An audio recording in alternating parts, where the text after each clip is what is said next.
जुलाई 2023 को 14 जुलाई 2023 को चंद्रयान 3 को छोड़ा गया। ठीक है, इसके पहले चंद्रयान 1 और चंद्रयान 2 को छोड़ा जा चुका है। चंद्रयान 2 हम जानते हैं कि असफल हो गया था, तो इसलिए चंद्रयान 3 को बहुत ही, है ना, हर तरह से प्रिकॉशन लेके इसको बनाया गया है। कहां से छोड़ा गया? आंध्र प्रदेश राज्य के श्रीहरिकोटा में जो सतीश धवन अंतरिक्ष केंद्र है, उस केंद्र से 14 जुलाई को छोड़ा गया। ठीक है, तो कब छोड़ा गया? 2:35 पर पीएम। कितना दूरी तय करेगा? ये 3,84,400 किलोमीटर, जो पृथ्वी से चांद की दूरी है वो तय करेगा। 3,84,400 किलोमीटर पृथ्वी से चांद तक की दूरी। एक चुनौतीपूर्ण सफर है। कितने दिन में सफर पूरा करेगा? 42 डेज, 42 दिन में सफर पूरा करेगा। ठीक है ना। चांद पर जो लैंड होगा, ये चांद पर लैंड होगा 23 अगस्त को। 23 से 24 अगस्त के बीच अनुमान है कि चांद पर हमारा ये पहुंच जाएगा, है ना। जिस रॉकेट से इसको छोड़ा गया है उसका नाम है LVM-3। ठीक है, ये रॉकेट से छोड़ा गया है। इसको बनाने में 615 करोड़ रुपए खर्च हुआ है। 6 अरब 15 करोड़ रुपया खर्च इसको बनाने में आया है। सोचिए कितना महत्वपूर्ण हमारा मिशन है। और इसका वजन लगभग 3,900 किलोग्राम है। एग्जैक्टली है 3,897.89 किलोग्राम, लगभग 3,900 किलोग्राम। ठीक है, पूरे विश्व में 3 देश ही अब तक सफलतापूर्वक ये काम कर चुके हैं, रूस, अमेरिका और चीन। अगर ये काम हम कर लेते हैं तो भारत विश्व का चौथा देश होगा जो इस महत्वपूर्ण मिशन को सफलतापूर्वक कर लेगा। ओके, ये कहां पर लैंड करेगा? ये लैंड करेगा, जो चंद्रमा हम देख रहे हैं, ऊपर हो गया उत्तरी ध्रुव, नीचे हो गया दक्षिणी ध्रुव। दक्षिणी ध्रुव के पास ये लैंड करेगा, है ना। साथ ही हम लोग इसकी बात तो बहुत कर रहे हैं, लेकिन ये जाने कि इतने महत्वपूर्ण चीज को बनाने में किनका किनका योगदान था, उन वैज्ञानिकों का नाम भी हमको जानना चाहिए। तो उन वैज्ञानिकों के नाम जो जानना चाहिए, उसमें सबसे प्रमुख नाम है जो इसरो हमारा है। इसरो का जो अभी चेयरमैन है, उनका नाम है श्रीधर पणिक्कर सोमनाथ, यानी एस सोमनाथ। उनकी पूरी देख रेख में, उनकी मॉनिटरिंग में ये काम हुआ। साथ ही मोहन कुमार जो साइंटिस्ट हैं, वो मिशन डायरेक्टर इसमें रहे। वीरा मुथुवेल ये प्रोजेक्ट डायरेक्टर थे। वीरा मुथुवेल ये साइंटिस्ट सब साउथ के हैं। कल्पना नाम की एक एसोसिएट प्रोजेक्ट डायरेक्टर इसमें थी। साथ ही एस उन्नीकृष्णन नैयर ये डायरेक्टर हैं विक्रम साराभाई स्पेस सेंटर के, इनका भी इसमें योगदान था। एस राजराजन ये सतीश धवन स्पेस सेंटर के डायरेक्टर हैं। और एम शंकरन युवा राव सैटेलाइट सेंटर के डायरेक्टर।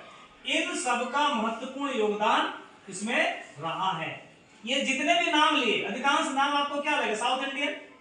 तो जो दक्षिण भारत के लोग होते हैं, वैज्ञानिक हो चाहे कोई भी, हर काम को बहुत ही सावधानी पूर्वक वो लोग करते हैं, बहुत मेहनत करते हैं, परिश्रमी होते हैं। जितने भी मिशन डायरेक्टर, प्रोजेक्ट डायरेक्टर हम देख रहे हैं, इसरो के डायरेक्टर सब साउथ के हैं, दक्षिण भारत के हैं, तो इसलिए उस पर हमको गर्व है। तो ये हम जाने कि 42 दिन का सफर कैसा होगा। 42 दिन का सफर में 22 दिन पृथ्वी का जो ऑर्बिट है, पृथ्वी के ऑर्बिट में चक्कर लगाएगा। कितना दिन? 22 दिन पृथ्वी के ऑर्बिट में चक्कर लगाएगा। 22 दिन। अगले 6 दिन तक ये चंद्रमा की तरफ जाएगा। पृथ्वी का ऑर्बिट में जब चक्कर लगा लेगा तो कहां जाएगा? चंद्रमा की ओर जाएगा। और चंद्रमा की ओर जाने के बाद चंद्रमा की ऑर्बिट में ये दाखिल हो जाएगा।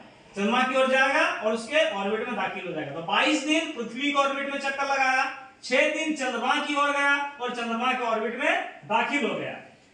नेक्स्ट 13 दिन तक चंद्रमा का चक्कर लगाएगा। जैसे 22 दिन तक पृथ्वी के ऑर्बिट में चक्कर लगाया, उसी तरह अगले जो चंद्रमा के ऑर्बिट में 13 दिन तक चक्कर लगाएगा।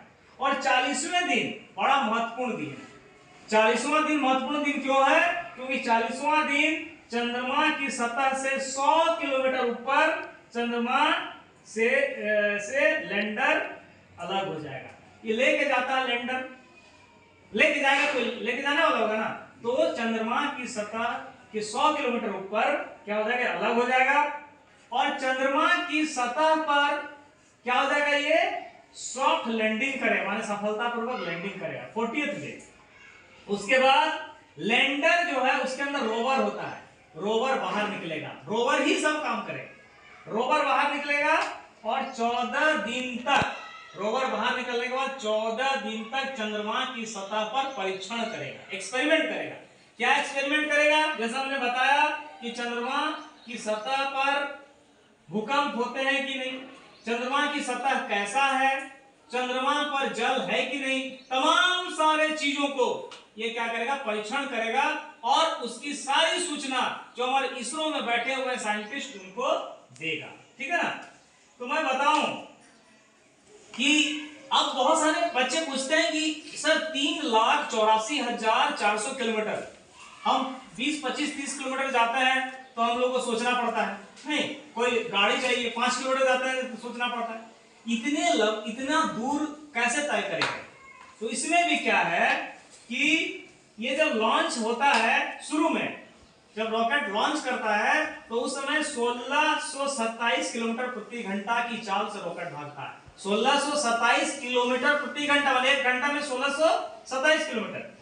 जैसे ही ये 45 किलोमीटर ऊपर पहुंच जाता है, ऊपर में 45 किलोमीटर ऊपर, तो फिर क्या होता है, फिर बूस्टर रॉकेट से अलग हो जाता है और ये 6,437 किलोमीटर, जैसे ही ये 45 किलोमीटर ऊपर चल जाता है तो लिक्विड जो इसका है, लिक्विड इंजन स्टार्ट हो जाता है और 6,437 किलोमीटर पर आवर की गति से उड़ना शुरू करता है।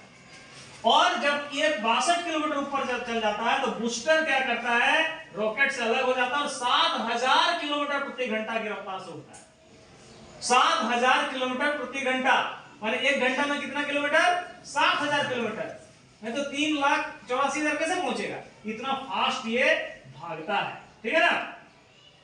तो मैं बता दूं आपको कि सबसे पहला हमारा जो है लैंडर के बारे में हमको जानना है। लैंडर जो है इसका, उसका नाम क्या दिया गया है, विक्रम। और उसमें से जो रोवर निकलता है, रोवर का नाम क्या दिया गया है, प्रज्ञान। ठीक है। तो इस तरह से ये हमारा चंद्रयान मिशन जो 3 है, पूरा हमें अपेक्षा है कि सफलतापूर्वक चांद पर लैंड करेगा, सॉफ्ट लैंडिंग करेगा और सभी चीजों को हमें क्या करेगा, वहां के बताएगा और भारत विश्व में स्पेस के क्षेत्र में क्रांतिकारी परिवर्तन लाएगा। और तमाम विश्व के देश भारत को इसके लिए बधाई दिए हैं। भारत के हर नागरिक के लिए, हर बच्चे के लिए, सभी के लिए बहुत गर्व का विषय है। ठीक है। आज के लिए इतनी जानकारी देता हूं।